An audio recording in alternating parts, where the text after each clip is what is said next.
probably heard about this by now. The NBA had the biggest trade it has seen in terms of size in at least my own recent memory. So let's break it down. James Harden has made it very clear over the last, specifically last month or two, but had made it clear before that he wanted out of the Houston Rockets. And that became very clear in statements he made in the last 48 hours. But he's officially no longer a Houston Rocket, and he has joined the Brooklyn Nets. He's coming to the New York area to come play for the Brooklyn Nets. So this is a huge trade, involved 4 different teams. So let's break it down real quick. So obviously the Nets get James Harden, and they sent over to the Rockets a bunch of players, but specifically at first guard Karis LeVert. But Karis LeVert was then traded from the Rockets to the Indiana Pacers, sending Victor Oladipo over to Houston. Meanwhile, the Cavs got themselves involved. The Cleveland Cavaliers got themselves involved in this trade. They got for the Nets Jarrett Allen and Taurean Prince. Meanwhile, from the Cavs, the Rockets got Dante Exum and Rodions Kurucs.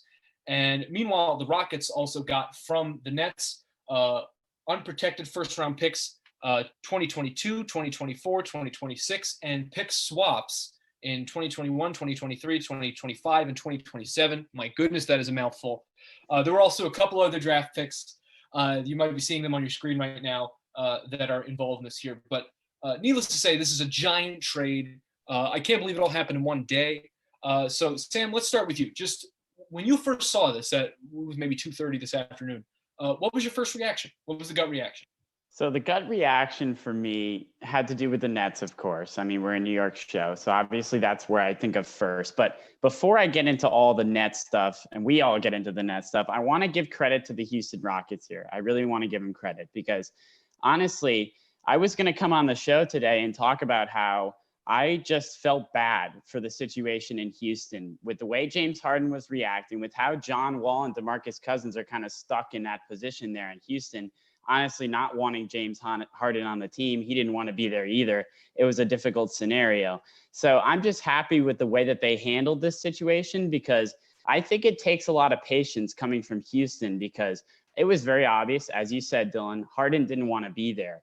And from the standpoint of the Rockets, you probably want to trade him as soon as possible. But instead, you held on to him. You waited for the best package that you could get possible.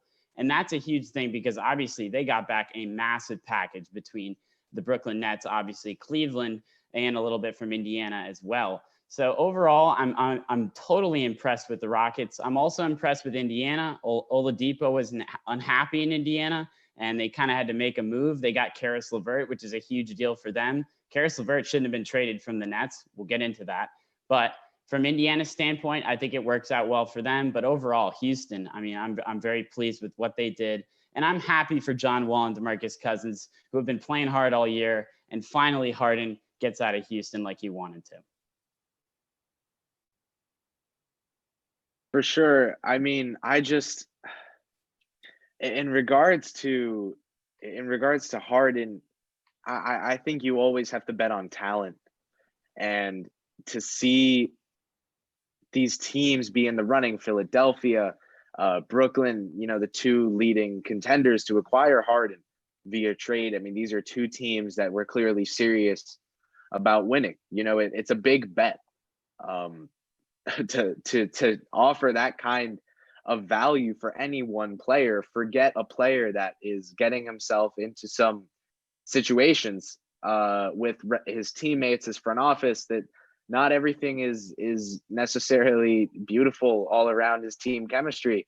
And, that's part of why he's not on that team anymore.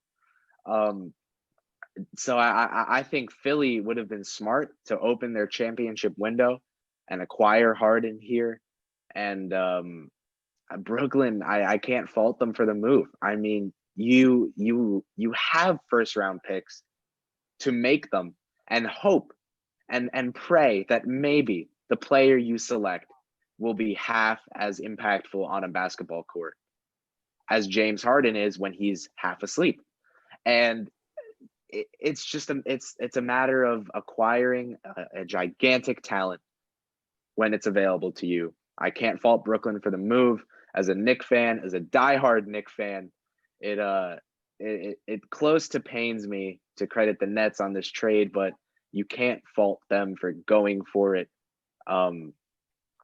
If you want to talk about, specific net players, for example, the decision by Kevin Durant to tie the remaining years of his prime to Kyrie Irving and James Harden, that's a different conversation.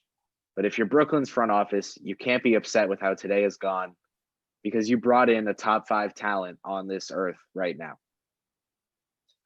While we're talking about the Nets, they're actually playing the Knicks right now. You can catch that game on the 4 letters, the 4 capital letters, as we like to call it here at FUV.